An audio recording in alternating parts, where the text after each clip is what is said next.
for digitally unveiling the foundation stone of the redevelopment of the legislature complex project.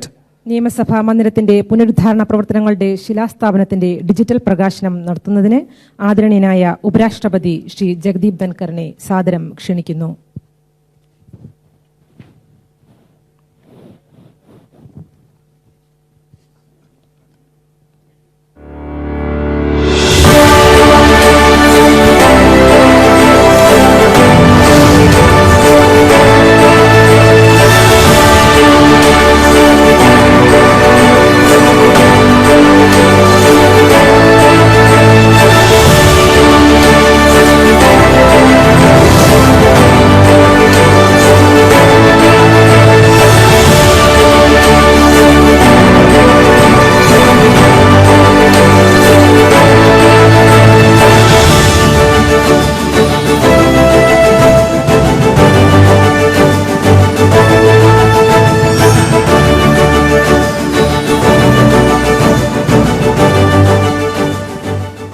Respected Vice President and dignitaries, we shall now watch a short video presentation on the redevelopment project of the legislature complex. നിയമസഭാ മന്ദിരത്തിന്റെ പുനരുദ്ധാരണ പദ്ധതി സംബന്ധിച്ച ഒരു ഹ്രസ്വ video പ്രദർശനം ഇപ്പോൾ വീക്ഷിക്കാം.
May I now, with the permission of everyone present here, respectfully invite Honorable Vice President of India, Shri Jagdeep Dhankar, to inaugurate the Silver Jubilee celebrations of the Kerala Legislative Assembly building by lighting the ceremonial lamp.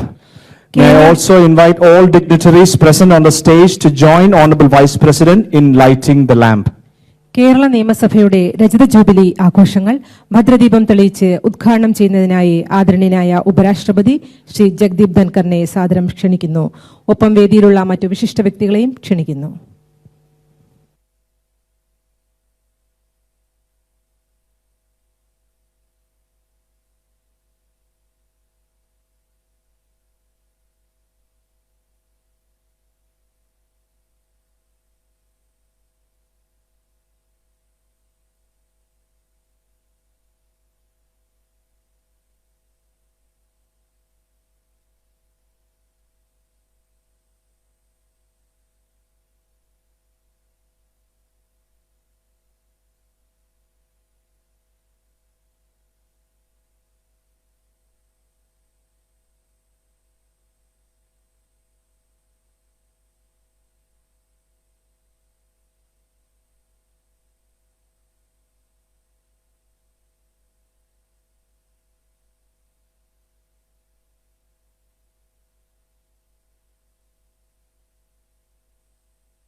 May I now respectfully invite Honorable Vice President Shri Jagdeep Dhankar to deliver the inaugural address.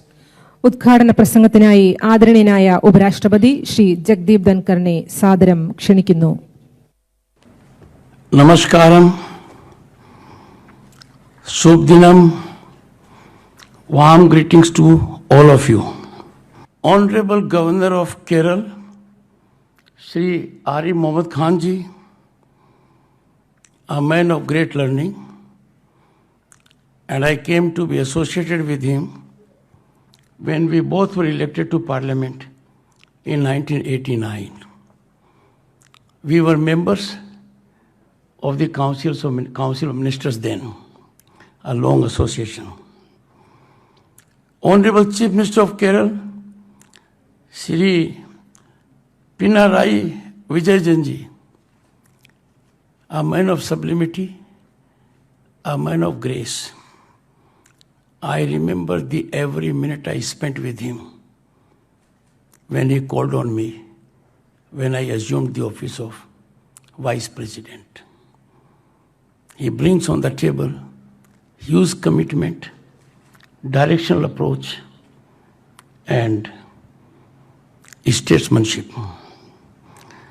Honorable Speaker of Kerala Legislative Assembly, Shri A.N. Shamsir ji. Shamsir is a word that carries a meaning in itself. He is energetic. Honorable Deputy Speaker of Kerala Legislative Assembly, Shri Chittayam Gopakumar, Honorable Leader of Opposition of Kerala Legislative Assembly, Shri V.D. Sathisan, Shri K. Radha Krishnan, Honorable Minister for Welfare of Scheduled Caste, Government of Kerala, and also, most importantly, Minister of Parliamentary Affairs, a department that I held 33 years ago at the central level. I had the occasion then to indicate to a prominent magazine of the country that not even my postgraduate wife can understand what is meant by parliamentary affairs. I hope he knows. Honorable ministers, honorable members, distinguished guests, everyone present in the audience, ladies and gentlemen, it is with the greatest pleasure and satisfaction that I associate with the Silver Jubilee celebration of Kerala Legislative Assembly building, യമസഭ. I am indeed very grateful to the gracious Honorable Chief Minister and Honorable Speaker of the Assembly for fructifying my participation in this heartwarming event. I am greatly touched by the sentiments expressed. Though I do not understand your local language, I am its great admirer. Something which physically falls on my ears, I can appreciate that it is in my favor. I learned these tactics during 3 years when I was Governor State of West Bengal. Heartiest felicitations to the people of Kerala, and the nation is proud of them. Their energy, their human resource richness, their commitment, their impactful presence in the state and outside, particularly in the field of education and health. I am a beneficiary of it. After 55 years, I will be paying my respects, my Guru Dakshina to my teacher in Sainik School. I will be visiting her, Miss Ratnavali Nair. So I am a beneficiary now to public domain. Congratulations to people of Kerala, their elected representatives, who have worked so tirelessly to give this institution a new dimension, an institution that has flourished by emanating for common cause, those social reform, path-breaking land reforms, innovative ideas by way of legislation in new fields, including education and health. Delighted to be in the God's own country, land of pristine beauty, well-known soothing beaches, lush green tea plantations, unique art forms, varied spices, and the Honorable Governor and the Honorable Chief Minister gave me a taste of it in the last 24 hours. Varied spices, tranquil backwaters, and in Alappuzha and Kollam, mountain ranges, wildlife sanctuaries. Thekadi is home to country's largest tiger reserve, so declared in 1978. You all are aware, a great effort is being made in the nation, very successfully, by getting our tiger friends from Africa. I can tell you they are doing well. And those that are here are also doing excellently. When I make a reference to Kerala being land, God's own country, I must pay my salutations to Chatampi Swamikal. He worked for emancipation of women, a great Hindu sage and social reformer. Sri Narayan Guru, another reformer, and a strong believer in social equality, which found place in the preamble of our Indian Constitution. Kuria Elias Chiwara, a great man, a social reformer. Wakam Abdul Qadir Molvi, a teacher, prolific writer, scholar, freedom fighter.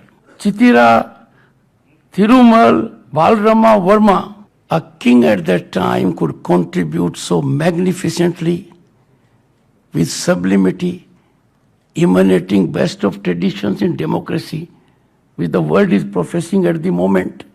And I would make particular reference to two former presidents of this country. One, son of the soil, Shri K.R. Narayanji.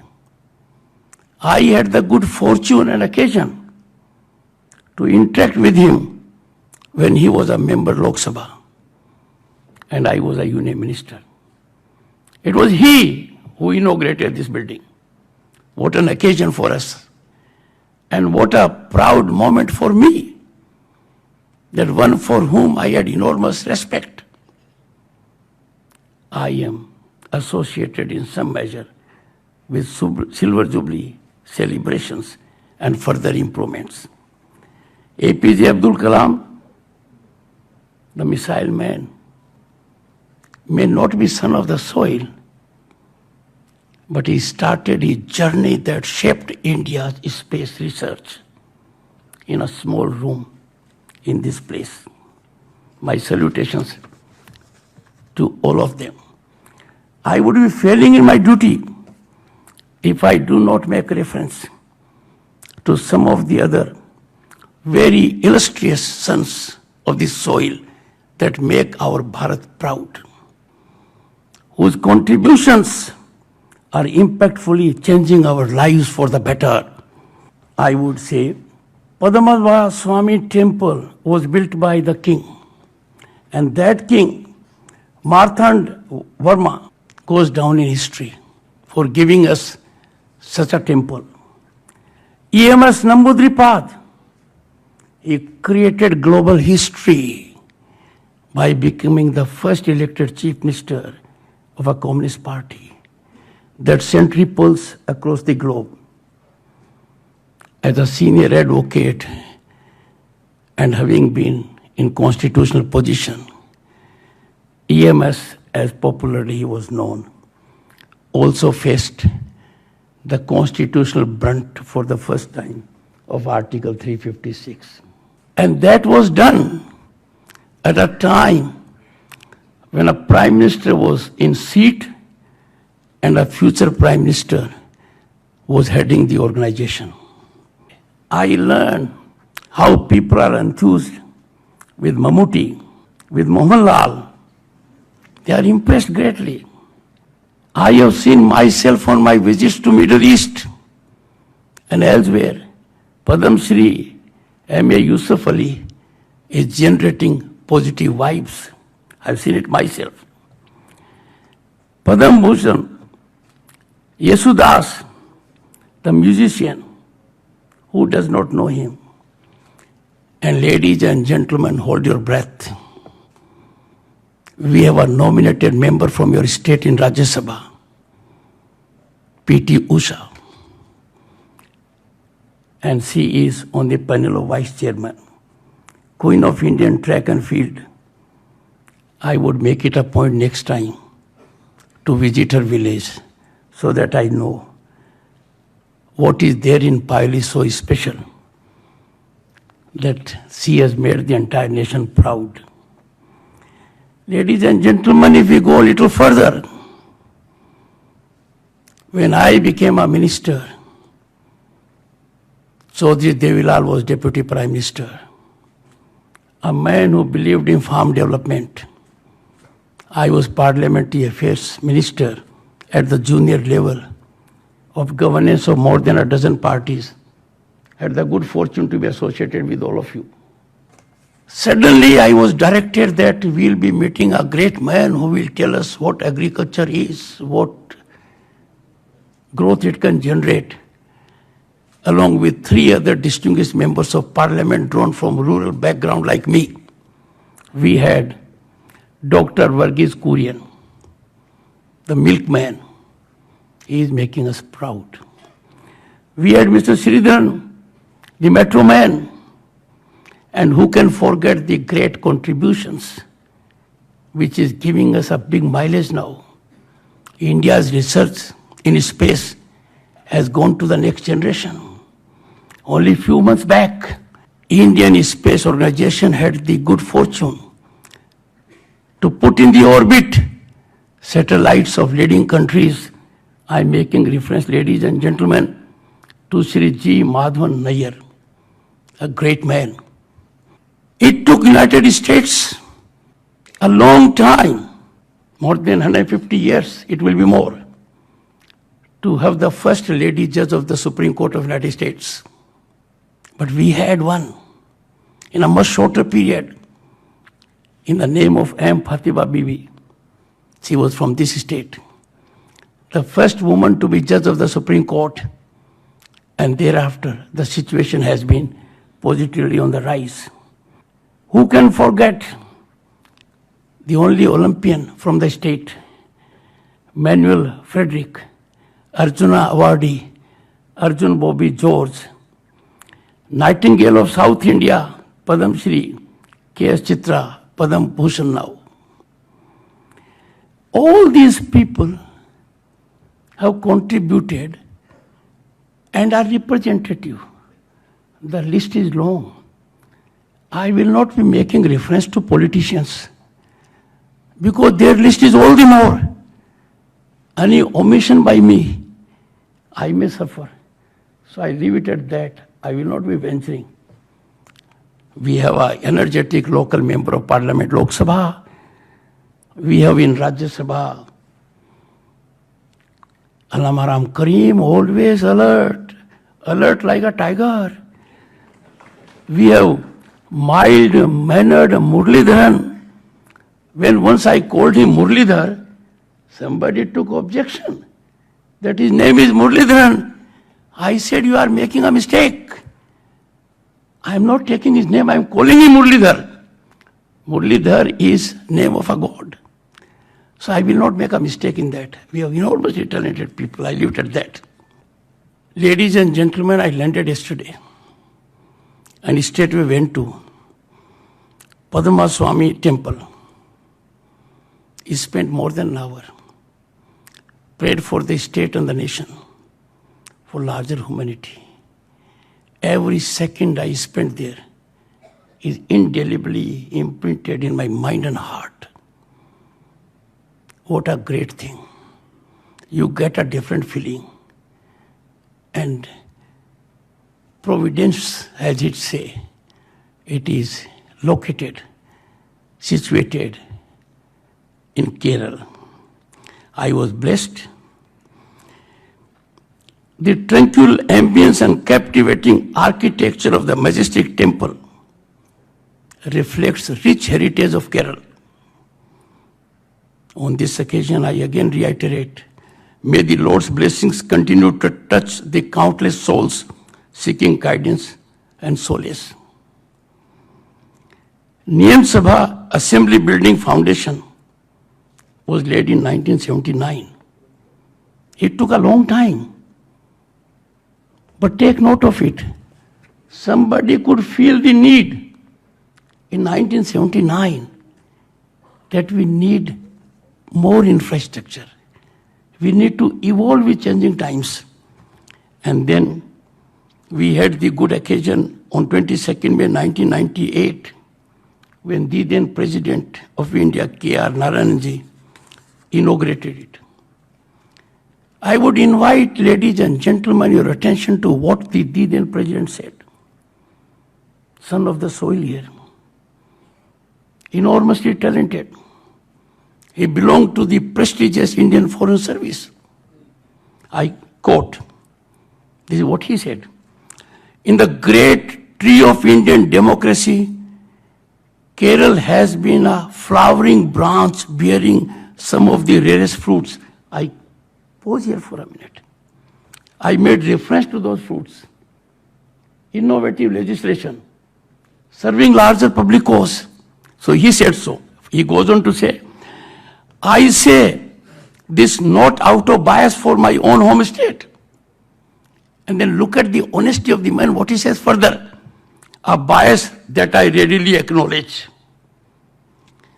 I say so because democracy was inherent in the thought and culture of Kerala, despite many anti-democratic features that are crept into that deformed its society.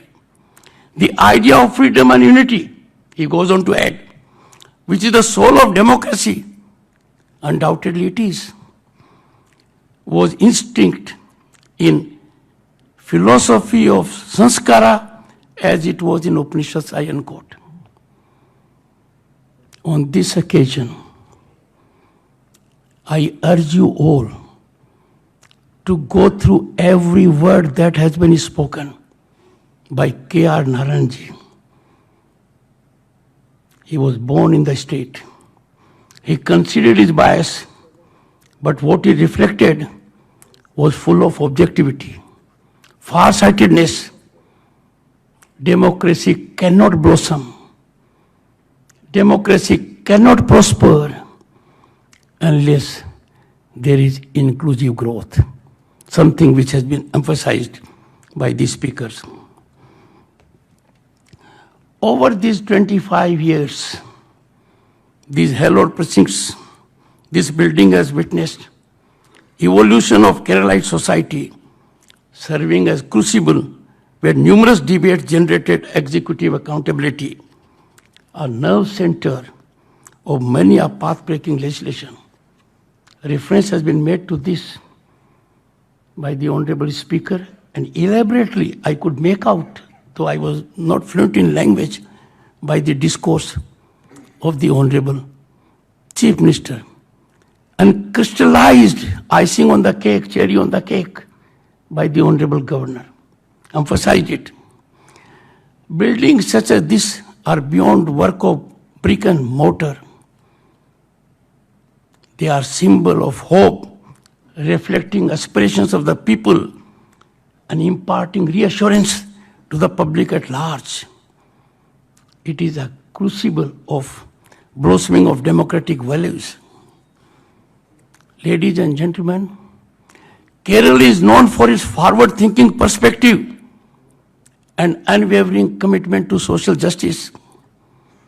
This reputation is manifested, as was indicated by earlier speakers, in series of enactments and progressive legislations. The Legislative Assembly of Kerala has to its credit many progressive legislations worth noticing by other legislatures. The Kerala Legislative Assembly building represents the will of the people, a spirit of democracy, essence of the Constitution is working to realize the preamble of Indian Constitution for the people at large. I firmly believe that in the years to come, this building will continue to be happening theatre, representing and fructifying ever-growing aspirations of people of Kerala, while further fortifying the democratic ideals enshrined in the Constitution of India. We are living in times that are changing every moment, and that every moment is a challenge to legislature. Legislature has to come at a level. Let me divert slightly. Artificial intelligence. We all were captivated by it. We were enthused by it. And suddenly there is a moment, go slow. Everyone is talking about it. Regulation has to emanate from such theatres where I am at the moment. It is gratifying and very satisfying to learn that each tenure of the Assembly, more than 100 legislations have been passed. Friends, passing a legislation is not a mechanical job. Passing a legislation means you are thoughtfully involved. What you give to the people at large, there has to be convergence of various ideas. And in that context, I can reflect to the credit of this Assembly. Their committee system is appreciated extensively. Current legislators, as you all are, some of are here, you inherit a shining legacy. And a shining legacy is always a challenge. To sustain it, you will have to work and overwork and be in overdrive. Some of you may have been in a river. If you stand in a flowing river, even to be at the same place, you will have to keep on moving your feet. Be in a river at the same place, you will be swept. So you have to protect this rich legacy. You share with your predecessors fundamental role in making laws for continually changing societal platform, anticipating need of the society and giving it what is contemporaneous need of the times. Friends, this occasion also provides us with a rare opportunity to reflect, to think within the challenges that are there to democratic spirit. This iconic institution has to come up to that level. It is aptly called യമസഭ, and this word is understood all over. Name is a common expression in any language, so is sabha. It's a fine complex, I could make out. Facilities are great. Architecture is unique. A sense of democracy, friends, lies. If you have to define democracy, if you have to give one definition that is acceptable globally, a sense of democracy lies in prevalence of the ordainment of the people, reflected through legitimized platform like assemblies, parliament. This is the essence of democracy. In any democracy of any form, without hesitation, I can assert before you, parliamentary sovereignty is inviolable. Parliamentary sovereignty is not optional. Parliamentary sovereignty is inalienable facet of any democratic governance. Without parliamentary sovereignty, democracy has no meaning. And everyone who is in legislature and parliament is under oath to abide by it. Let me go to the national mood. Nation justifiably expects from parliament and legislatures to take decisive directional lead in reaffirming and announcing the core values of the Republic and set up traditions of parliamentary democracy exemplifying highest deliberative, emulative standards. I mean it categorically. If the conduct displayed in parliament and legislatures is not worth emulation, there is something wanting, something seriously lacking, and that must catalyze thinking in our minds. Today we are in Amrit Kal, and the greatest opportunity and challenge of Amrit Kal is that we are laying foundations today of Bharat will be, what Bharat will be in 2047 when it celebrates centenary of its independence. Effective and productive legislature functioning is the safest guarantee to blossoming and preserving democratic values and holding executive accountable. No one disagrees. If there is no effective functioning of legislature or parliament, the government of the day is always happy and delighted. So is the bureaucracy. The ultimate weapon of the people to hold government accountable, those who administer us accountable, is to have vibrantly functioning legislatures and parliament. Ladies and gentlemen, we are a country with great civilization ethos. On this momentous issue, we can draw motivation, inspiration, guidance from our Constituent Assembly. The Constituent Assembly deliberated making of the Constitution for 3 years. They faced very divisive issues, contentious issues. People had different opinions. Opinions could not be easily reconciled. They engaged in dialogue, discussion, deliberation, and found a solution. They never believed in confrontation, they believed in collaborative stance.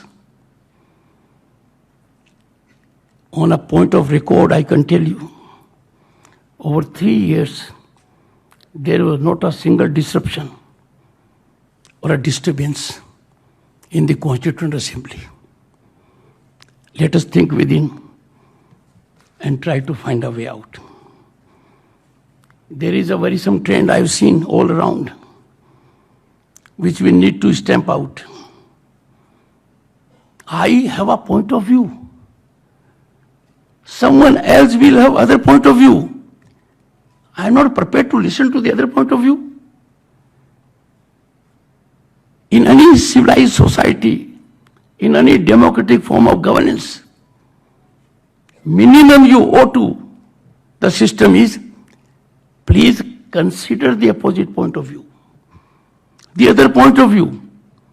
Consideration of the other point of view is not agreeing to that point of view. And experience shows, more often than not, the other point of view may be the correct point of view.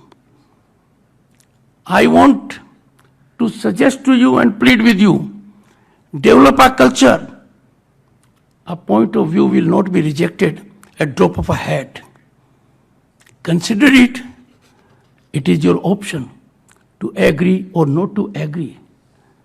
But if we take a rigid stand that we will not consider the other point of view, that will not be the true democratic spirit.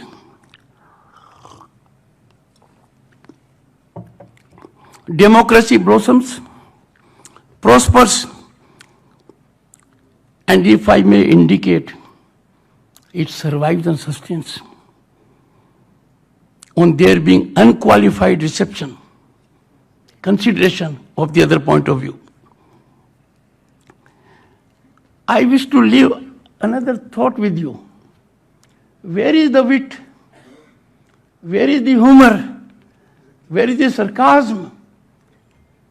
And where is the ridicule, positive ridicule, which used to be there in parliament, in legislatures? It is missing. It has to be explosion of talent, wit, humor, ideas, innovations. When I reflect and go through the anecdotes, the kind of exchanges that have taken place between stalwarts, you are de-stressed, you are motivated. It has disappeared. Sir, I plead with you, revive. शेर भी होना चाहिए, शायरी भी होना चाहिए. You must reveal your mind. I'm sure you will take care of it. Ours is a large democratic nation, unmatched in its diversity anywhere on the planet. No geographical part of the world in the shape of a nation can claim to be so diversified and rich as our country. And this has to be our shared joy. I don't belong to Kerala, but my last 24 hours, I have been on top of the world, getting surcharged, energized, coming to know a place which is so rich, coming to know its culture and history, contribution of its human resource for global welfare. I would make another suggestion apart from getting wit, humor, and sarcasm on the plate.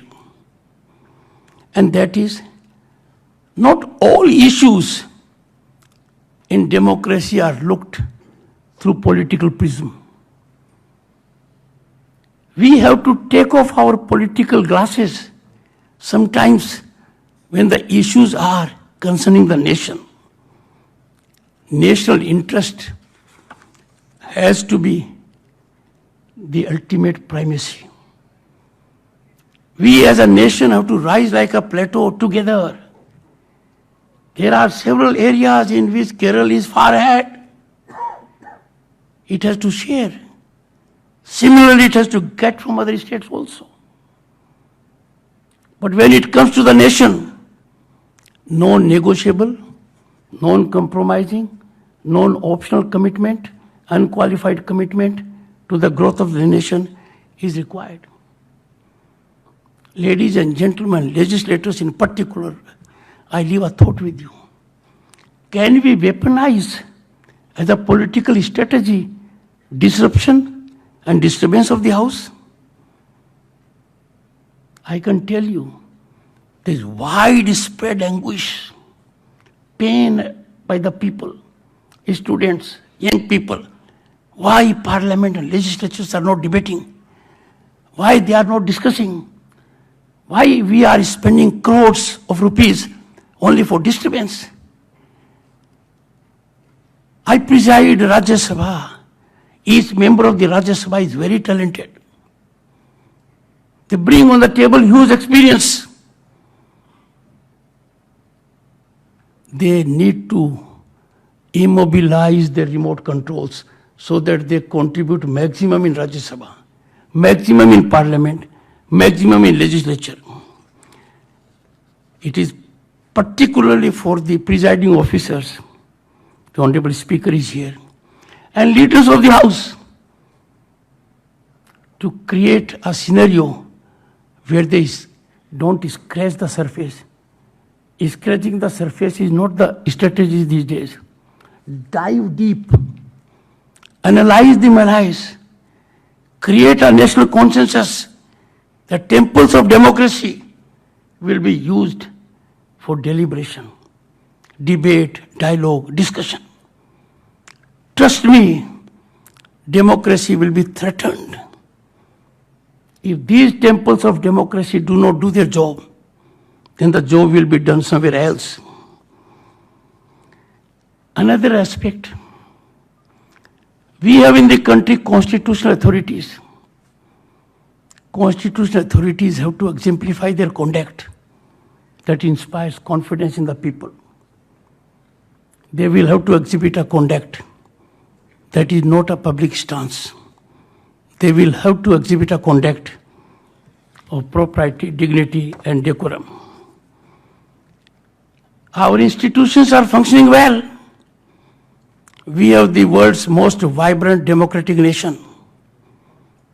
Our democracy, my dear friends, is working at the village level, constitutionally, at the municipal level, constitutionally, at the state level, at the central level. No country in the world can lay such a claim. Our judiciary is doing excellent job. Our constitutional institutions, election commission and the like, are having global appreciation. I was in the United Kingdom, more than 20 parliamentarians met me. They wanted countries of the world to emulate handling of elections by the Election Commission of India. I have seen judges from outside in salutation to Indian judiciary. Where on the planet you can get a judiciary where you can knock the door immediately and get relief if you deserve one? Let us not run down our institutions. Our institutions are evolved over decades. We can't suffer taint on them. We can't allow anyone to tarnish them. Our institutions are our mother. We can have a view, but urge to take on institutions is not appropriate. I'm sure you'll bear in that mind.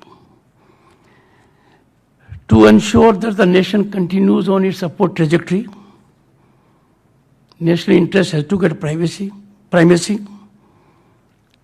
But let me tell you, friends, what is happening in the world at the moment.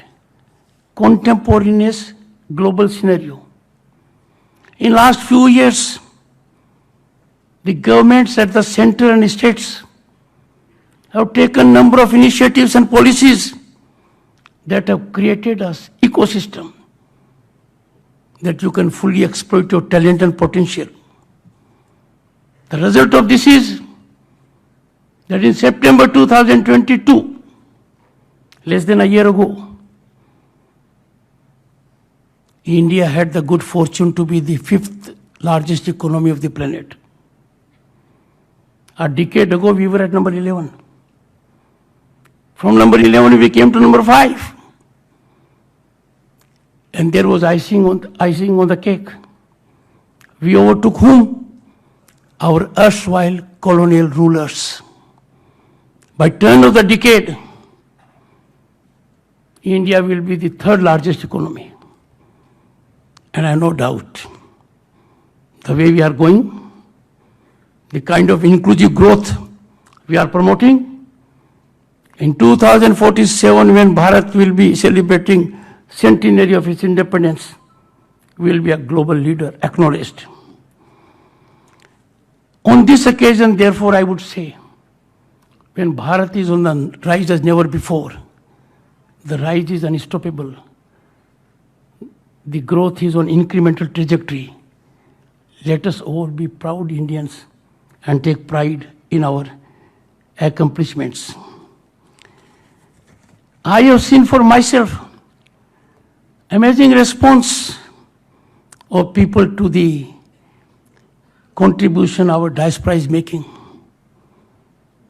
People of Kerala were singled out when I was there in Dubai, when I was there in Qatar. They have huge infrastructure. They appreciated Indian skill, Indian genius, Indian contribution. They are making us proud wherever we go. Friends, your state has commendably done in digital work. Honorable Chief Minister indicated to me. Let me share with you a figure which I shared in London when I had gone to attend the coronation of Charles III. And everyone was looking at me in disbelief. I said, I'm dishing out hard statistics. Let me share the 2 figures with you. 1, in 2022, and this is official record, undisputed. In 2022, India registered digital payment transactions amounting to US dollars 1.5 trillion. a great achievement. This 1.5 trillion US dollar transaction in digital terms was 4 times the combined transaction of US, UK, France and Germany. Could we have imagined something better? All these US, UK, France, Germany together, multiply by 4, still we beat them. Come to the other aspect. The world evaluated it and recognized a digital development International Monetary Fund, where a daughter of this state is holding a very critical, important position, Geeta Gopinath. The world is proud of her contribution. That body said, I quote, India is possessed of world-class public infrastructure, serving as a model for other nations undergoing digital transformation. Track record of your state is excellent on this count. Another figure which I shared with the people in the world, and they said, is this happening? I said, it's a ground reality. 1, India has over 700 million internet users.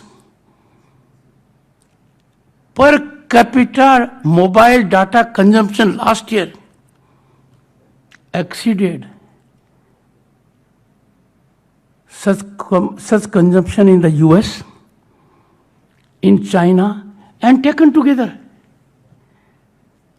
Put the data consumption of China and US together, we were more than that. What is happening on the ground is amazing. I'm saying so because I'm here 25 years. This premise has been used to change the society for the better, giving landmark legislations, path-breaking ideas have seen, innovation was there, result is being felt.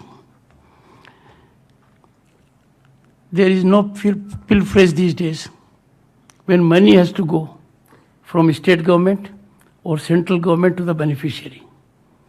We never thought of it. Jan-Dhan accounts, Aadhaar number, mobile telephony.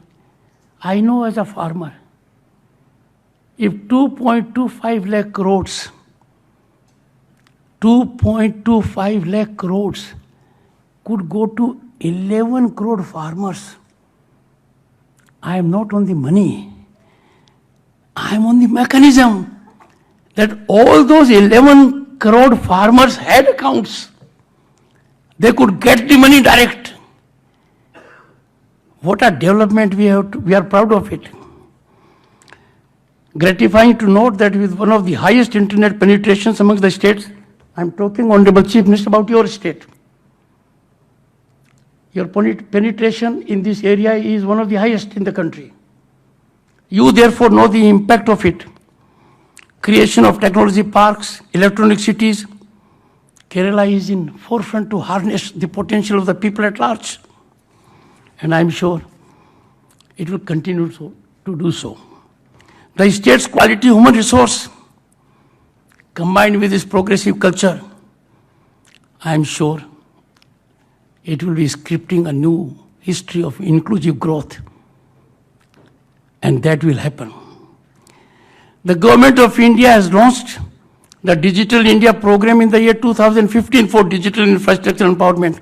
I pause here for a moment. Just imagine for a moment if India had not launched this program. Imagine for a moment. Things would have gone the wrong way. There would have been no occasion to send money direct.